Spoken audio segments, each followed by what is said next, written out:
Hi there, I'm Jonathan Pogash, the cocktail guru, and welcome to Cocktails the Grand Tour, where we tell the story of mixing it up one cocktail at a time. You know, since its creation, a moment lost to history, but nevertheless argued over since around 1806 when the first recipe for one appeared in print, the cocktail has influenced art and dance and film, music, theater, as well as economics and politics around the world. And this show celebrates that global cultural force, that singular icon, drink by drink, no passport required.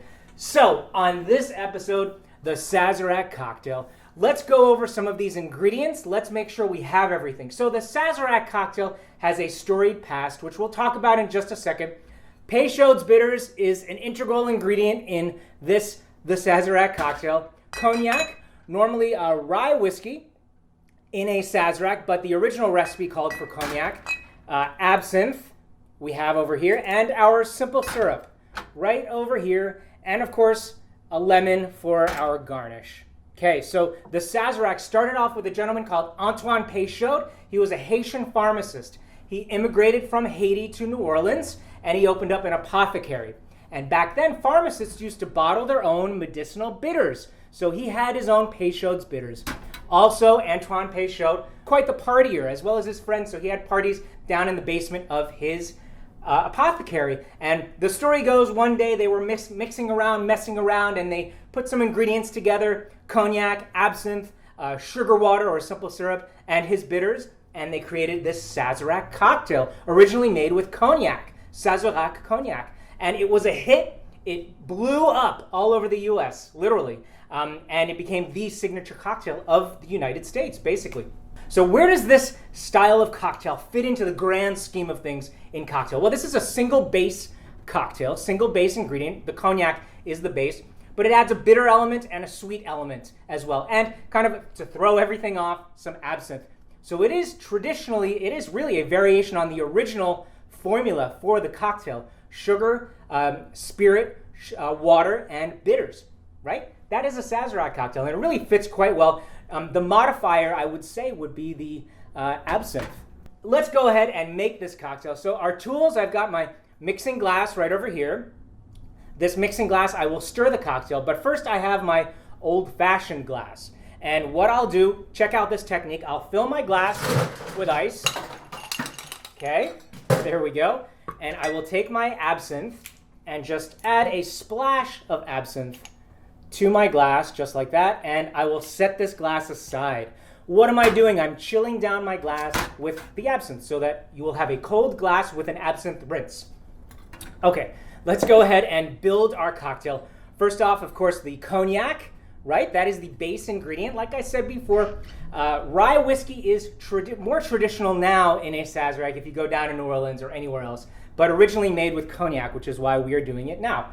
So I have my trusty old jigger, 2.5 ounces of my base spirit into my mixing glass, just like that. If you want to add a little extra cognac, I will not judge. I love a good cognac. Now, some simple syrup, right, which is just sugar, water, right? I do equal parts sugar and water, and I'm doing 1/2 ounce of my simple syrup, okay?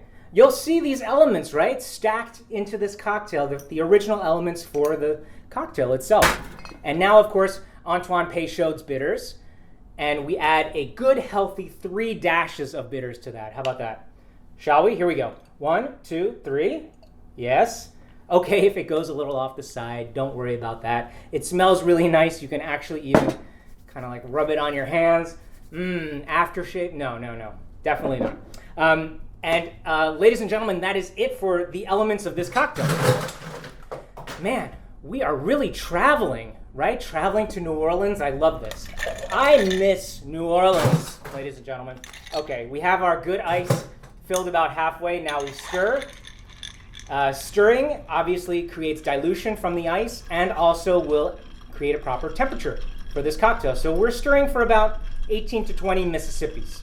And I'm just counting in my brain. Now, when we shake a cocktail, we cut that time in half. All right, here we go. That's probably just about it there. I will just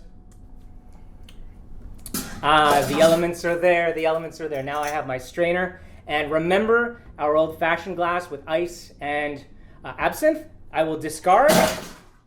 Now we have that absinthe rinse inside in a nicely chilled glass. And we'll just strain into our glass. No ice required in the glass itself. But we do need garnish, right? So this lemon will serve as our garnish. We're doing a lemon peel, but a little different, very top to the very bottom, so that we have a nice oval as a lemon peel. And all of the oils are on the skin right here. You squeeze it over the top. There we go. Rub it around the rim. Some cocktails we drop it in, but for the Sazerac, we will not. We will discard. That lemon zest is beautiful, amazing, and we discard because we don't want to add any extra bitterness to this cocktail. I need to have a taste. Okay, hold on one second. Hold on.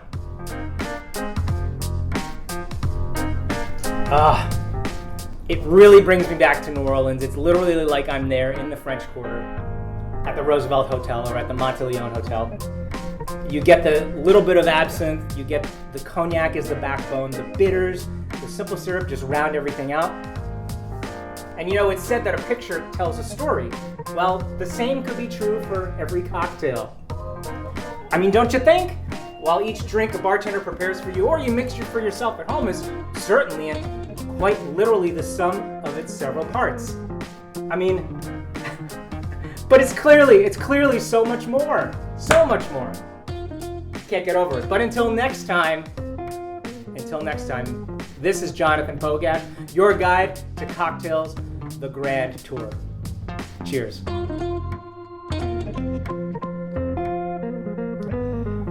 So good. Really, I wish there was taste-o-vision.